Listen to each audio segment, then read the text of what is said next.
মাত্র 1 কাপ সুজি দিয়ে তৈরি করে নিন পুরো পরিবারের জন্য এই অমৃত স্বাদের পিঠা।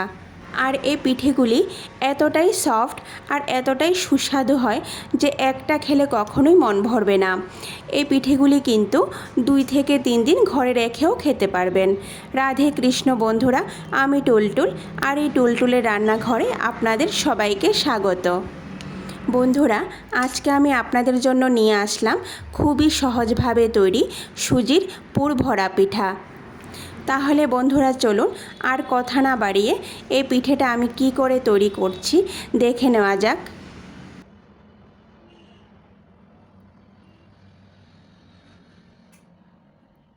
সবার প্রথম আমি পিঠার ভিতরের পুর তৈরি করে নেব। তার জন্য আমি এখানে 5টা গাজর উপরের খোসা ছাড়িয়ে ভালো করে ধুয়ে গ্রেটার দিয়ে গ্রেট করে নেব। এইভাবে প্রত্যেকটি গাজরকে আমি গ্রেট করে নেব। চুলায় একটা প্যান বসিয়ে প্যানটাকে ভালো করে গরম করে নেব। তারপর এতে 1 চামচ পরিমাণ ঘি দিয়ে দেব।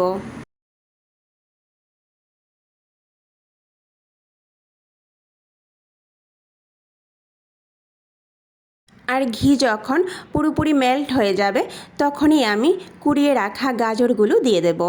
গাজরগুলো দিয়ে ভালো করে নাড়াচাড়া করে নেব। আর এই অবস্থায় চুলার আঁচ কিন্তু মাঝারিতে থাকবে। ভালো করে নাড়াচাড়া করে কম আঁচে 5 মিনিটের জন্য ঢেকে রাখব। ফিরে আসলাম বন্ধুরা 5 মিনিট পর। এবার আবারও একটু ভালো করে নাড়াচাড়া করে নেব। এবার আমি এতে 4 কাপ মেপে হাফ কাপ পরিমাণ চিনি দিয়ে দেব। বন্ধুরা, চিনির পরিমাণটা এখানে কিন্তু আপনারা কমিয়ে বা বাড়িয়েও দিতে পারেন। এবার ভালো করে নাড়াচাড়া করে কম আঁচে 10 মিনিটের জন্য ঢেকে রাখব। ফিরে আসলাম 10 মিনিট পর। এবার আবারও একটু ভালো করে নাড়াচাড়া করে আগে থেকে ফুটিয়ে রাখা 1 গ্লাস পরিমাণ দুধ দিয়ে দেব। দুধ দিয়ে আবারও ভালো করে নাড়াচাড়া করে কম আঁচে 15 মিনিটের জন্য ঢেকে রাখব।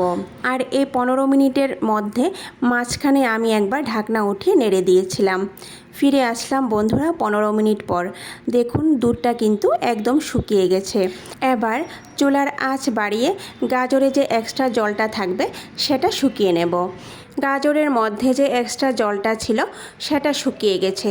এবার আমি চুলার আঁচ বন্ধ করে দেব। বন্ধুরা, গাজরের পুর এখানে আমার তৈরি হয়ে গেছে। এখন আমি রাবড়িটা তৈরি করে নেব। তার জন্য আমি 500 ml পরিমাণ দুধ আগে থেকে ফুটিয়ে রেখেছিলাম, সেটা প্যানের মধ্যে দিয়ে ভালো করে ফুটিয়ে নেব। আর মাঝারি আঁচে এইভাবে একটু পরপর নাড়াচাড়া করে দুধটাকে শুকিয়ে নেব।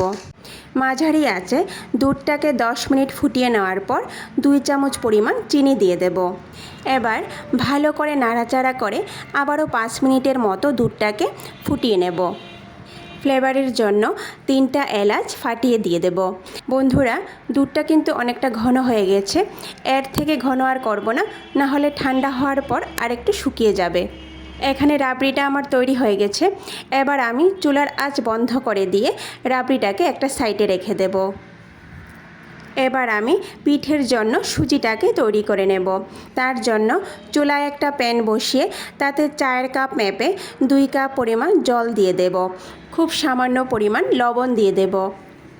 1 চামচ পরিমাণ ঘি দিয়ে দেব। এবার চুলার আঁচ বাড়িয়ে দিয়ে জলটাকে ভালো করে ফুটিয়ে নেব। জলের মধ্যে যখন ভালো করে বলক চলে আসবে তখন আমি এতে 1 কাপ পরিমাণ সুজি দিয়ে দেব। যেই কাপ মেপে আমি জল নিয়েছিলাম সেই কাপ মেপে আমি এখানে 1 কাপ পরিমাণ সুজি দিয়ে দেব। আর এই অবস্থায় চুলার আঁচ একদম কমিয়ে 1 হাত দিয়ে সুজি দিতে থাকবো, আর 1 হাত দিয়ে এইভাবে নাড়তে থাকবো। আর জলের মধ্যে সুজিটা দেওয়ার সঙ্গে সঙ্গেই দেখবেন সুজিটা একটা ডোতে পরিণত হয়েছে। এবার আমি চুলার আঁচ বন্ধ করে 5 মিনিটের জন্য ঢেকে রাখবো। 5 মিনিট পর সুজিটাকে একটা থালার মধ্যে নিয়ে নেব। আর সুজিটা হালকা গরম থাকা অবস্থায় এইভাবে হাত দিয়ে ভালো করে মেখে নেব। হাত দিয়ে ভালো করে মেখে একটা ডো তৈরি করে নেব। দেখুন এখানে খুব সফট একটা ডো কিন্তু আমার তৈরি হয়ে গেছে। এবার আমি পিঠেগুলি তৈরি করে নেব।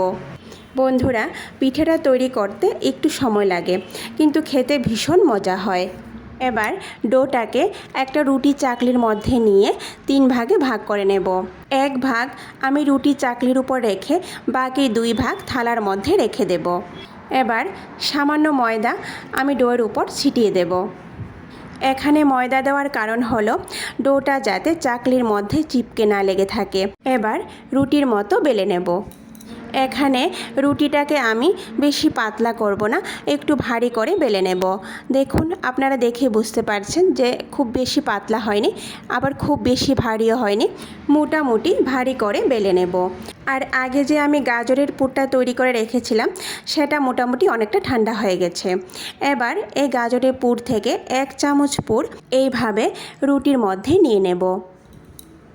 এবার এইভাবে রুটির একটা পাশ দিয়ে গাজরের পুরটাকে সম্পূর্ণ এইভাবে ঢেকে দেব। ঢেকে দিয়ে ভালো করে আঙ্গুলের মাথা দিয়ে এইভাবে মুখটাকে ভালো করে জোড়া লাগিয়ে দেব। ভালো করে চেপে চেপে মুখটাকে কিন্তু জোড়া লাগাতে হবে, যাতে কোনো রকমভাবে পুর বেরিয়ে না যায়। ভালো করে মুখটাকে বন্ধ করে একটা গ্লাসের সাহায্যে এইভাবে কেটে নেব।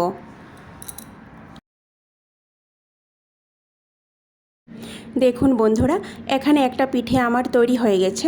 আর পিঠেটা দেখতে কতটা সুন্দর লাগছে দেখুন। আবারও হাত দিয়ে চেপে চেপে ভালো করে মুখটাকে বন্ধ করে নেব।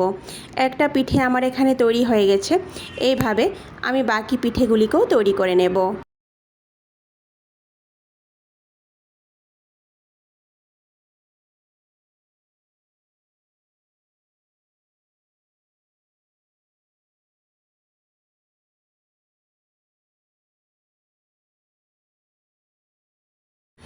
এখানে একটা রুটি দিয়ে 2টা পিঠে তৈরি হয়েছে। আর রুটির যে বাকি অংশটা আছে সেটা আমি বাকি ডোয়ের সঙ্গে মিশিয়ে নেব। তারপর রুটির মতো বেলে সেই একইভাবে আমি পিঠেগুলি তৈরি করে নেব। দেখুন পিঠেগুলি দেখতে কতটা সুন্দর হয়েছে। একইভাবে আমি সবগুলি পিঠে এখানে তৈরি করে নিয়েছি। আর সবগুলি পিঠে তৈরি করে নেওয়ার পর এখানে আমার খুব সামান্য পরিমাণ ডো রয়ে গেছে। এই ডোটা দিয়ে আমি খুব ছোট ছোট করে গোল গোল এইভাবে গোল গোল করে তৈরি করে নেব।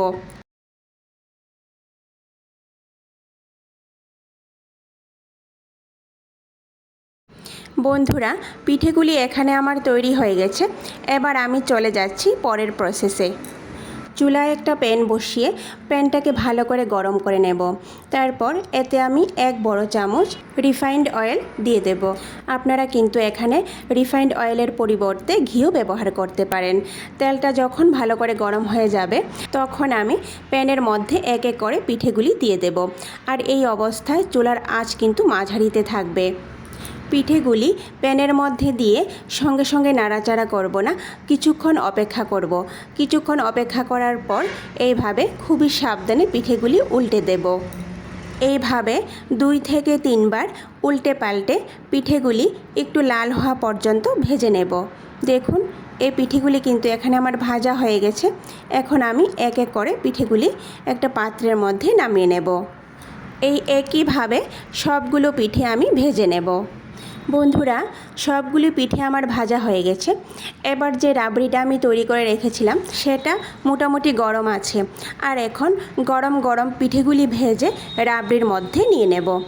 পিঠেগুলি কিন্তু গরম থাকা অবস্থায় রাবড়ির মধ্যে দিয়ে দিতে হবে।